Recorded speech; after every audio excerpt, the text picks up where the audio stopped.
Welcome to the STEM Power podcast, where we discuss emerging scientific research with leading scientists.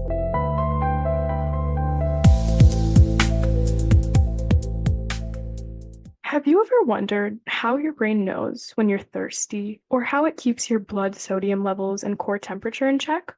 Well, studies show that these vital processes are meticulously monitored and regulated by our brain, and disruptions in these mechanisms can lead to serious health issues. Our guest today is an expert in this field of neuroscience and is someone who works closely to uncover the mechanisms behind this question. This is none other than Dr. Charles Bourque. Dr. Bourque is a professor and senior scientist at the Research Institute of the McGill University Health Center in the Brain Repair and Integrative Neuroscience program. His focus is on examining how changes in homeostatic mechanisms contribute to disease symptoms caused by high salt intake, head trauma, and peritoneal sepsis. He's the winner of several Senior Scientist Awards, and Dr. Bourque also served as president of the Canadian Association for Neuroscience from 2020 to 2021.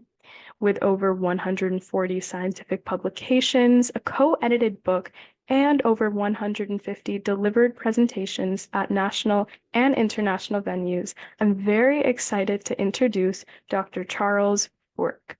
Good morning, Simran. It's an honor for me to be on your podcast. I'm very happy that you invited me to participate. Thank you so much. And today with Dr. Bourque, we're going to dive right into his recent research publications from a variety of peer-reviewed journals like Nature, and really understand all of the incredible science that goes on in his lab.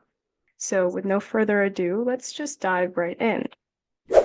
So let's start with your 2023 paper that was the first to identify the physiological relevance of NAX expression in MNCVP cells. And just for the listeners, NAX channels are an atypical non-inactivating sodium channel whose expression is in the sensory circumventricular organs, and it's essential to maintain homeostatic responses for body fluid balance. So that's what they help with. And then on a similar note, MNCVP, which are basically vasopressin-releasing cells, and these cells are the MNCs, they're these cells that are in the hypothalamus, and they project into the pituitary gland and release vasopressin, as I mentioned, which is a hormone that affects the kidney's ability to release water. So what I'm wondering is, could you elaborate on the knowledge gap in your research that was aimed to be addressed by this paper, basically, and the experiments, and why was this a significant question in your field of neuroscience? So maybe I can begin by giving a little bit of the background to address your question, which is that when there is a deficit in water in the body as a result of sweating or dehydration or water loss through various other mechanisms, this concentrates all the solutes in the extracellular fluid, and sodium ions in particular, because sodium is the dominant electrolyte that we have in the extracellular fluids of the body. So as solute concentration increases, sodium concentration increases. And experiments done by a professor at Yale University in the 1930s explored the question of how is it that we become thirsty. And he did these experiments in dogs, and another researcher a few years later did exactly the same experiments in humans to confirm what was observed in dogs. And what they found was that thirst, the perception of thirst, is stimulated when solute concentration increases in the body specifically. And it didn't matter what solute increases. And so they concluded that it was a detection of solute concentration. And in other words, solute concentration is a metric that we have called osmolality. And so when osmolality rises, it stimulates thirst. This was the first discovery. And so another experimenter in the 1940s looked at the factors that stimulate the vasopressin hormone that you mentioned, the VP, which stimulates the kidney to reabsorb water under conditions of dehydration. And he came to the exact same conclusion that it was the solute concentration that mattered, and he invented the word osmoreceptor to indicate that somewhere in the brain there were some specialized cells that were able to detect increases in solute concentration as a way to know, for the brain to know when we have a water deficit. And so in textbooks, this remained indicated as a black box. Essentially, we knew nothing about how osmoreceptors work, where they're located, and so on. And it remained like this until the 70s when other researchers in Sweden, using goats as an experimental animal, discovered that actually if you did the experiment in a way where you manipulated sodium concentration, they could see that actually the brain seemed to also have a way to detect changes in sodium specifically as opposed to sodium concentration. And this created a controversy because then an argument came about um, to wonder whether osmoreceptors or maybe sodium detectors were involved. And so this controversy lasted about 10 years until an Australian researcher named Mike McKinley discovered that actually clearly showed that actually in goats and sheep and ultimately in humans, there are two separate ways of detecting water deficits. And one is osmoreceptors and one is sodium detectors.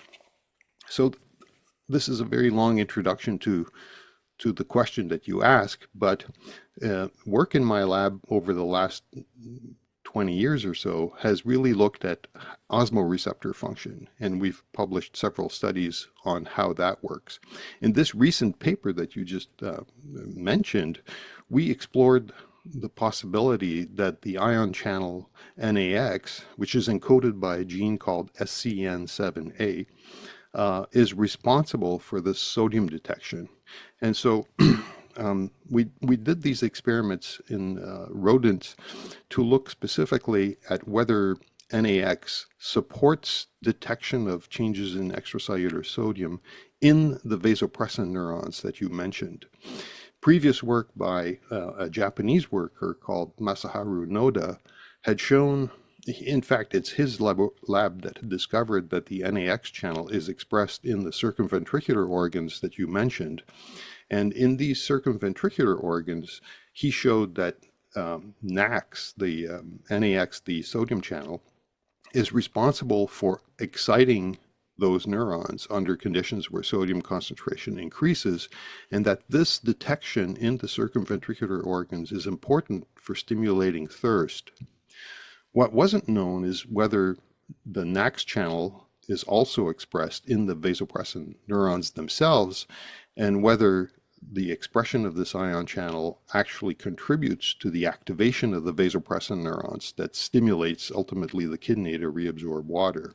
And so our study shows that this is actually the case and that the channels are expressed in the neurons rather than in surrounding glial cells. And through electrophysiology experiments, we show how this channel leads to the secretion of vasopressin hormone under conditions where sodium is increased. Right. And I really like the point that you brought up about the discovery of the brain detecting not only the concentration of sodium, but also its presence. There's definitely some really interesting stuff going on here. And this leads me to the next question, which is regarding your experimental protocol. Of course, in an experiment like this, it can't be done without some type of animal model. And in this case, you mentioned that rats were used to gather results. So a few questions that I had is, how can we be sure that this model that you used in this experiment is an accurate representation of the human body's pathways and mechanisms? And also, how would a study like this move into clinical trials in terms of, say, modifications made in an experimental protocol? These are great questions. Um, so first of all, the hypothalamus, which is the small part of the brain where all this tissue that is involved in sodium and osmotic detection and where the vasopressin neurons is a tiny part of the human brain. It's zero. It represents 0.4% of the volume of the whole brain. So it's a very small area. However, in evolution, it's one of the areas that developed most early on in vertebrates because it's the region of the brain that's key for controlling homeostatic functions. And so as a result, in lower vertebrates, the structure and the anatomy of the hypothalamus was established to control all these functions. And that was maintained as evolution progressed. And what changed between lower vertebrates and humans ultimately were things like cognitive functions associated with massive development of cortical areas, for example. And so what that means is that the anatomy of the hypothalamic circuits that control homeostasis are very, very similar between lower vertebrates, mammals, lower mammals like rodents, and humans. And in fact, this has been verified by doing, of course, in humans, you can't do all of the arsenal of techniques that you can apply to in vitro tissue, for example, obtained from rodents. But using functional magnetic resonance imaging, um, the studies in humans have shown that if you increase sodium concentration or osmolality, you activate these exact circumventricular organs that you mentioned. You also activate the vasopressin neurons, and ultimately you activate the cortical areas that are responsible for thirst. And so the findings in humans mirror exactly what we see in rodents, which gives us confidence that we're studying things that are relevant to the human condition. And perhaps the most striking finding is that this researcher in Japan that I mentioned before, Masaharu Noda, they published a study where they discovered a patient that had chronic hypernatremia, so elevated sodium concentration. And that patient had turned out had an autoimmune disease where antibodies were generated against the NAX sodium channel, which meant that the protein that's responsible for sodium detection in the circumventricular organs um, was being degraded and destroyed. And so those patients were adipsic. They had no capacity to develop thirst in response to their condition. And so the fact that the exact same channel and gene that we're studying in rodents has been shown to be directly linked to a sodium balance condition in humans is really strong evidence that that the observations in rodents are valid in terms of guiding us as to what to do to humans. Now, the last part of your question is about how can this lead to maybe further clinical assessment? Well, our study really was at the fundamental level. We were more interested in understanding how activation of this ion channel leads to action potential firing by these vasopressin neurons that ultimately leads to vasopressin secretion. Our goal was not to understand any particular clinical condition. It was to increase the knowledge that exists about how the system is regulated. Now, the fact that there has been at least a few cases where chronic hypernatremia is linked to an ion channel like NAX suggests that there could be there could be genetic testing that's done in these patients to assess whether they have altered expression or mutations perhaps in genes like NAX, SCN7A, which encodes for NAX, or perhaps genes that are important for osmotic detection, and to try to figure out the underlying background or etiology of individual patients' conditions. I think the fact that all of this testing is done to cross-check the different mechanisms in, say, a rodent's brain and a human's brain is they're really good things to do, definitely. It increases the credibility and the validity of all of the data. And now to look back at this paper, there was a specific finding that I wanted to ask you about. The paper actually says the study revealed that NAX channels act as sodium sensors in MNCVP cells, so the vasopressin releasing MNCs, detecting sodium levels in the low millimolar range. Can you explain, I guess, in the most digestible way possible, a simplistic model of the mechanism that these NAX channels actually use? I know you mentioned osmolality and the osmoreceptors, but could you maybe explain it once more? How do these actual channels work to act as these sodium sensors for us or for your lab, really, and other people to see the expression of sodium? Right. So, one of the most amazing aspects of the central homeostatic mechanisms that regulate water balance, which of course involves the detection of osmolality and sodium, is that these mechanisms become activated with a 1% threshold. And this is true in humans and also in laboratory animals that have been studied over the years. 1% is a very, very small stimulus. It means that if once you reach the point where you've lost about 140 mLs of water, so that's around half a cup of water, you perceive thirst. Your vasopressin levels are elevated to tell the kidney to reabsorb water. And so some of the molecular and cellular magic that I'm interested in finding is how is it that such a small stimulus can lead to the activation of these systems? And so for the case of NAX, what we found is remarkably, if you increase sodium concentration by as little as 2 or 3 millimolar, which so to give you a number, the normal sodium level would be 140 millimolar. And so 1% would be 1.4 millimolar. And 1.4 millimolar really is what happens when you ingest a couple of those little salt packets of that you add on your fries at the fast food restaurant. And so we found that in vitro, if you specifically study these particular neurons using patch clamp recording, you can see that a very low millimolar increase in sodium concentration leads to the activation of these ion channels. How the channels are there, but their opening probability is increased, meaning that suddenly they can flux cation current to depolarize the neurons and induce action potentials.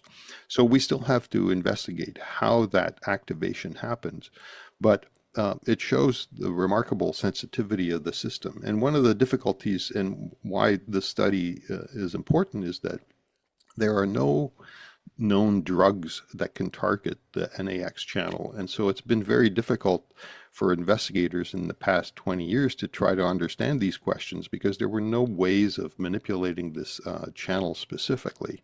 And what we used in our experiments, we used a adeno-associated virus to deliver a small interfering nucleotide sequence to reduce gene expression. And in this way, we were able to demonstrate that we could reduce the density of these ion channels, specifically in these vasopressin releasing neurons, and then look at what the consequence of that manipulation was, both in vitro in terms of excitation of these neurons and in vivo in terms of leading to vasopressin secretion. We see a pretty similar thing when we get sick, that your normal body temperature should be around 37, but once it starts to fluctuate a little bit, even by half a degree up to 38 even, you start to feel all of these feverish symptoms. So the body's really interesting, and it's really cool to see how the brain can affect these areas and impact them so greatly. So And sorry to interrupt you. So yeah, no worries. thermoregulation is intimately regulated to water balance, as you can imagine, because to cool Mhm. the body, the only way we have is to produce some sweat, and sweat is a hypotonic fluid. So every time the body decides to cool itself, it creates a water challenge that must be compensated for. And then the brain, the places that monitor body temperature, talk to the places that monitor salt and water to make sure the correct physiological adjustments happen. And I'm going to ask, a question or two about one of your other papers that focused about the salt models, the angiotensin salt model and the salt loading model in a bit. And I think that's when you can also start to talk more about that as well. So that's great that you mentioned that soon. Now we want to shift our focus actually away from this paper and to focus on one of your other publications. Now, this one I found really interesting, and this paper found sex-specific differences in the circadian pattern of action potential firing by rats in their suprachiasmatic nucleus vasopressin neurons. So, like I mentioned, this is incredible. This seems to me almost like a pivotal point, and this paper found that male vasopressin neurons reach significantly higher peak firing frequencies during the subjective daytime compared to females. And then another finding is that during the acrophase, which is the peak of circadian rhythm firing rate, this occurred 1 hour earlier in females compared to males.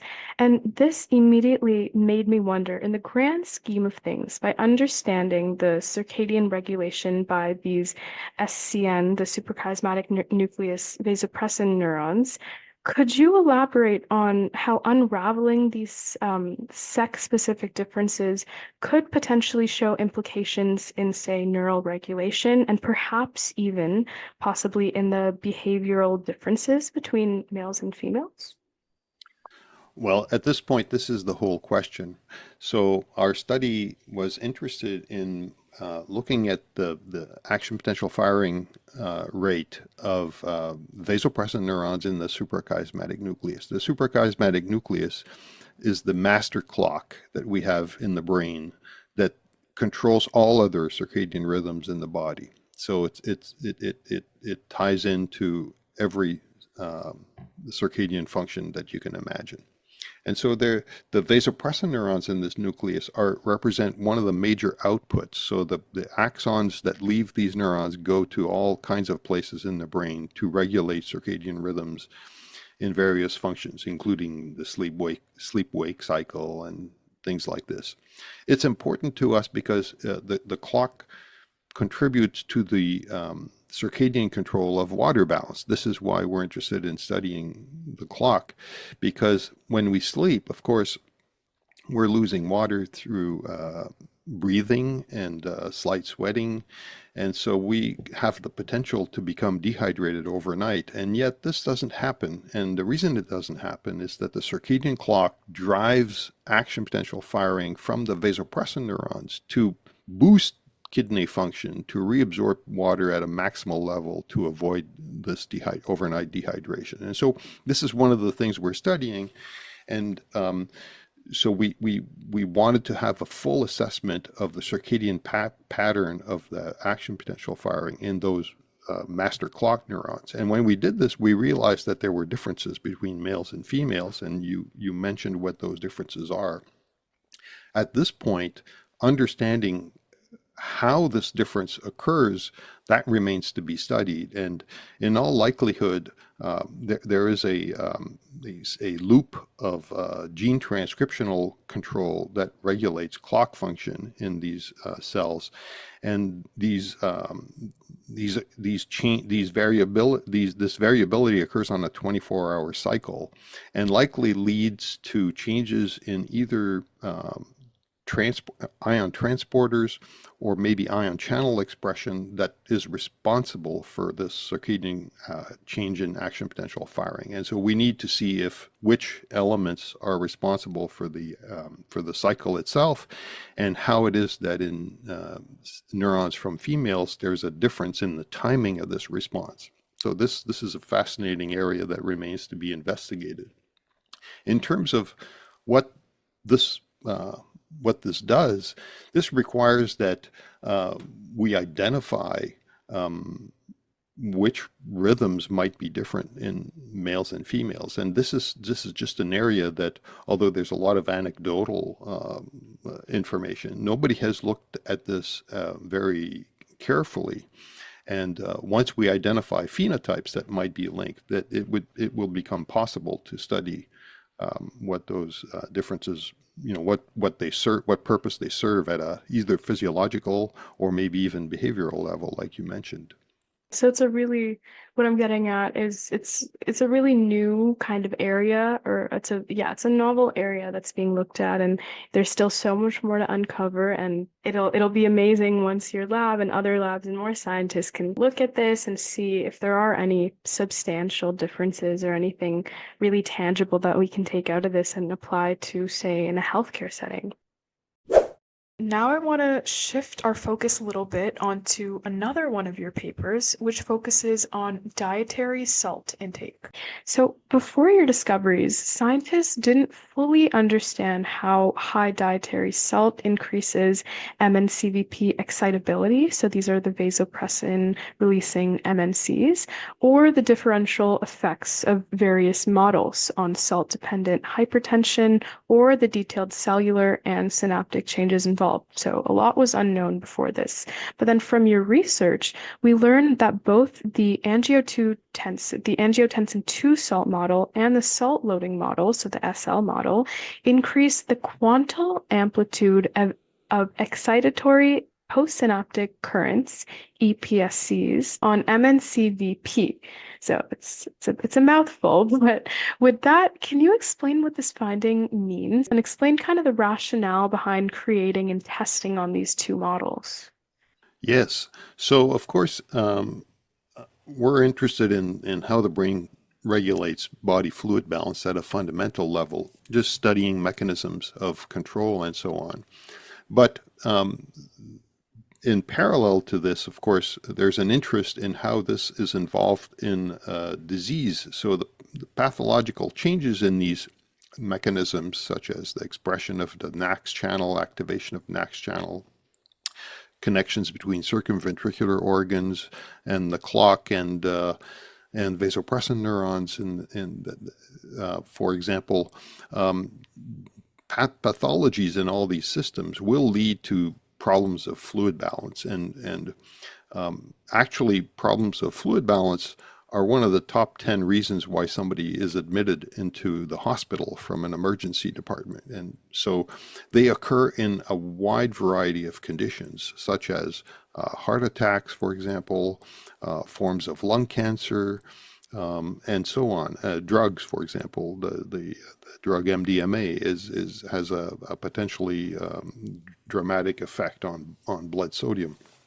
And so one of those things is hypertension. We all know, or at least have heard about the link between salt and hypertension and how we should be careful about how much salt we ingest. And in fact, in Canada, 20% of adults are walking around with hypertension. That's a huge number of people. And at the clinical level, it's been unclear whether restricting salt in the diet can be helpful. And a lot of trials have been made to see if people's blood sodium levels are significantly higher when they have hypertension, or if reducing sodium can help with hypertension, sodium intake can help with hypertension. And many of these studies have failed and are contradictory. And the reason for this is that at the clinical level, all we know when the doctor examines somebody is, okay, your blood pressure is at this level. This is defined as hypertension. We need to treat you because walking around with hypertension is dangerous. But this is where the diagnosis ends. There is no further analysis of what the cause of the hypertension is. And so all the patients are lumped together as hypertensive. And then comes okay, let's try this drug. And they usually will begin with either a diuretic or something that's a vasodilator, for example, to help treat and then the physician just monitors and figures out, okay, this works for you. That's it. Here you go. But some patients don't respond to this first line of treatment. And so now we got to go to another line of treatment. And commonly, these are drugs that involve the angiotensin system. So angiotensin is a hormone that actually stimulates salt appetite.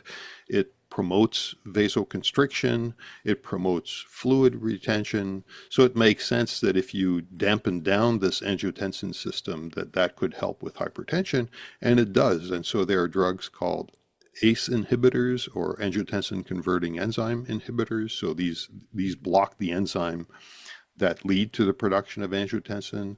There are drugs that target the receptors for angiotensin to prevent the action of angiotensin, and these drugs can be effective in many patients with hypertension.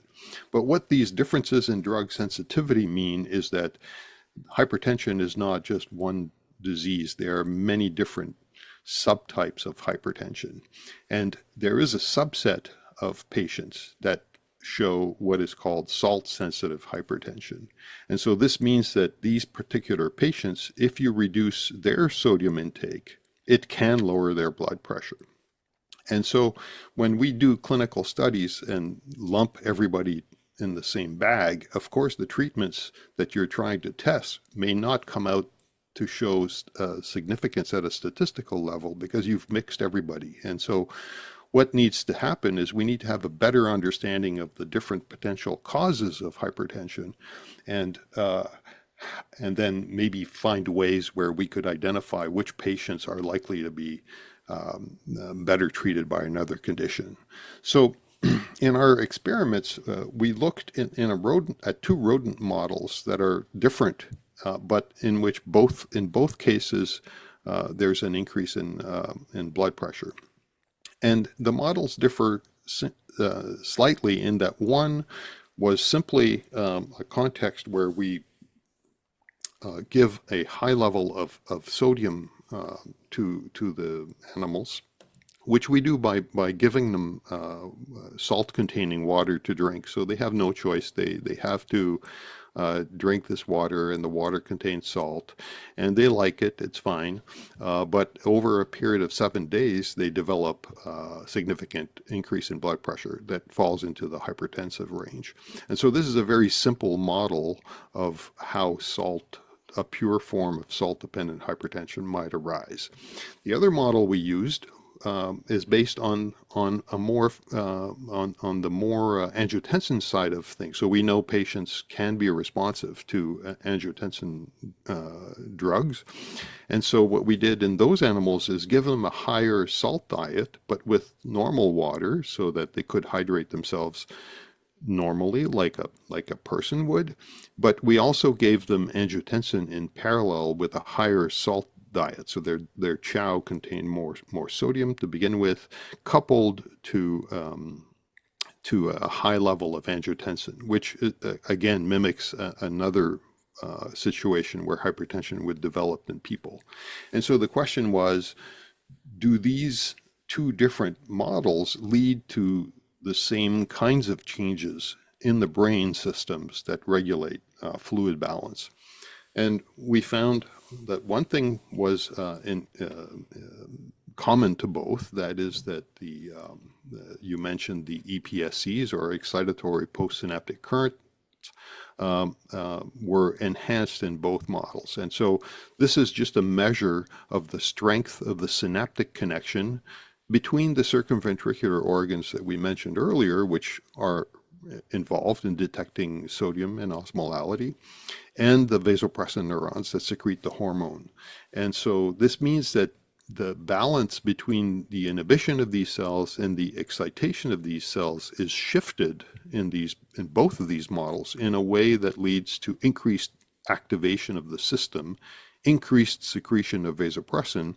And because vasopressin causes fluid retention and also vasoconstriction, it is the underlying cause of hypertension. And so in this model, this change that we see at the synaptic level accounts for part of why the hypertension develops.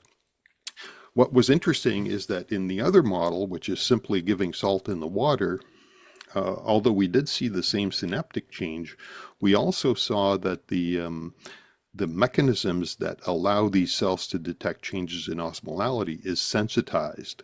And so what these studies really show us is that there are plastic changes that occur in the hypothalamus, in the central circuits that mediate body fluid balance, that are very important for the control of blood pressure. And for many decades, the research on hypertension has focused on peripheral factors like the vascular tone, kidney function, and so on. And what our work shows is that actually many forms of hypertension can have at their etiology changes that occur at the brain level that lead to a dysregulation of the cardiovascular system. And so that's one important thing to appreciate, is that it's not all about the periphery. The other thing is that there can be very different plastic changes in these systems depending on the kinds of insults that we experience. And so this supports the idea of needing to have more information about all these different mechanisms that can lead to hypertension, and then ultimately find ways to pick up in patients that have hypertension what's the underlying cause so that we can apply the best possible treatment. Those findings, they seem really transformative in healthcare, especially like you mentioned in hypertension. And I'm not sure if you're allowed to say much about it, but is your lab currently working on furthering this understanding and, uncovering more details that you weren't able to find during this first study? We are, but our focus at the moment is the fundamental observations that we've made as part of these studies raise a lot of fundamental questions about how the system works, and and one of the things is, this is a little bit off topic, but it's how the cytoskeleton of these neurons contribute to these detection mechanisms. And so as part of the study on the angiotensin and salt loading model, we discovered that there are cytoskeletal changes that happen in the vasopressin neurons. And we don't know how those cytoskeletal changes contribute to the increased sensitivity that I mentioned to osmotic challenges and to the overall excitatory drive to these neurons. And so this is an aspect that we're following up.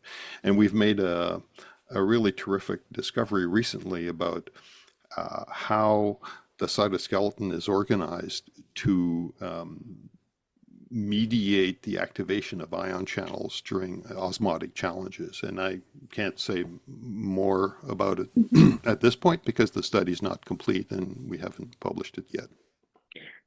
That's really incredible.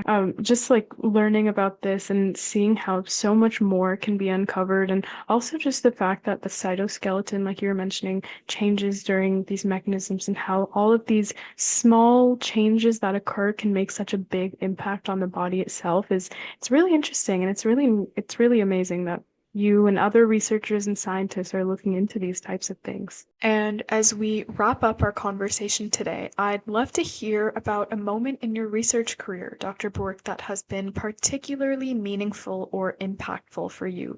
Could you share with us possibly a memorable experience or discovery that has shaped your journey as a scientist? Wow, that's a that's a big question. There are many, many, many, many moments.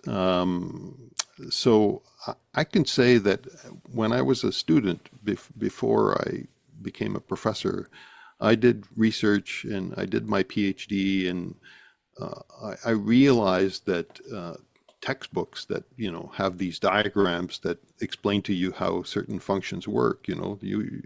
When something's not clear, it's usually they put a box there and then there's an arrow to some kind of output. And I came to realize as part of my PhD work that actually it's a lot of fun to try to figure out how those boxes work, and every box has many boxes within it. So we can call a process osmoreception, for example. But then what is osmoreception? Well, osmoreception is when a neuron is excited by a hyperosmotic stimulus. Well, how does that work? Well, an ion channel becomes activated. Well, how is the ion channel activated? And so on. And so there was a moment early on in the first decade of when I opened my lab, where we were studying a very fundamental process. And we came to the conclusion that the volume of the neuron had to change to lead to the activation of a specific ion channel. And then we were having conversations around coffee. How can we prove this? And we came up with the strategy that during a patch clamp experiment, it's possible to put negative pressure in the patch pipette and force a volume change in the neuron under conditions where nothing else has changed. And when we did that experiment the next day, we discovered that this is exactly how the system works. And this triggered work that went on for many, many years after. So that was an exciting moment, but it's just one moment. And so there are many of these moments, I think, in everybody's research careers where when you're interested in studying a process, at some point you have to come up with a hypothesis based on how you think the system works. And then that's very exciting just to think about. But then to actually go and do the experiment and verify if this idea works or not is also extremely exciting. It really is the beauty of research. And in hindsight, that story really tells us to stay curious and to really not just accept things superficially at the surface, to really look into them and to dig deeper. I think that's the big meaning. And that's the whole point of this season of STEM Power as well. Season 2, we want to dive deeper and really get close up with groundbreaking discoveries and the scientists that are leading these to make us realize that we're all capable of doing something like this, and it just takes a bit of hand-holding and mentorship, but we can all do it. So that's all I have for STEM Power today. Dr. Bourque, once again, I wanted to thank you so much for taking the time out of your very busy schedule, I assume, to speak about your research and to share your stories. It was a very insightful conversation. I learned a lot. I had so much fun, and I wish you all the best with your research. Well, you're very welcome. It was a pleasure for me to be on your show. Thank you.